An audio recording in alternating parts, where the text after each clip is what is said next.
নমস্কার বন্ধুরা, পয়লা বৈশাখের আমার গোপাল, রাধা মাধব এবং গণেশের সাজুগুজু তোমাদের কাছে শেয়ার করছি।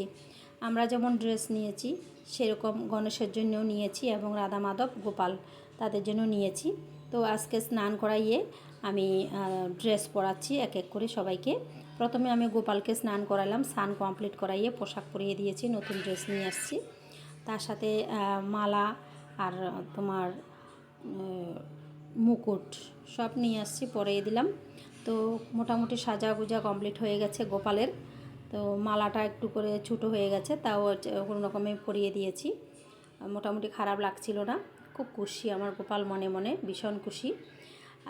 যেহেতু পয়লা বৈশাখে নতুন ড্রেস, প্রায় সময় পরে নতুন ড্রেস, তবে পয়লা বৈশাখেরটা একটা স্পেশাল হয়। আর পূজাতে যেমন আমরা আমাদের জন্য কত টাকা পয়সা খরচা করে পোশাকের জন্য। দেখো গোপালকে কেমন লাগছে, একটু করে সামনের থেকে দেখে নাও। তো গোপালের সাজুগুজু কমপ্লিট হয়ে গেছে। এখন আমি গণেশকে রেডি করছি।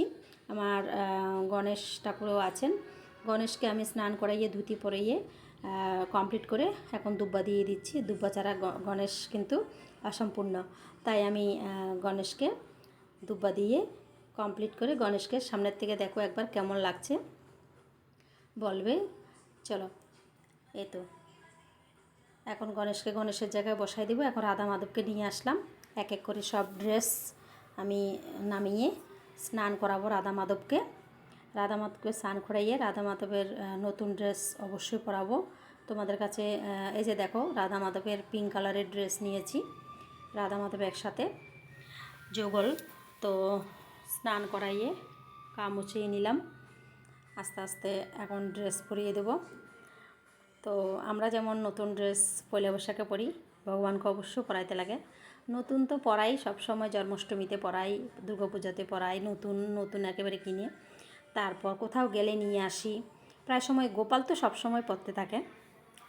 আর রাধা মাধবের ড্রেসটাকে, ঘাগরাটা কেমন হয়েছে অবশ্যই জানাবে।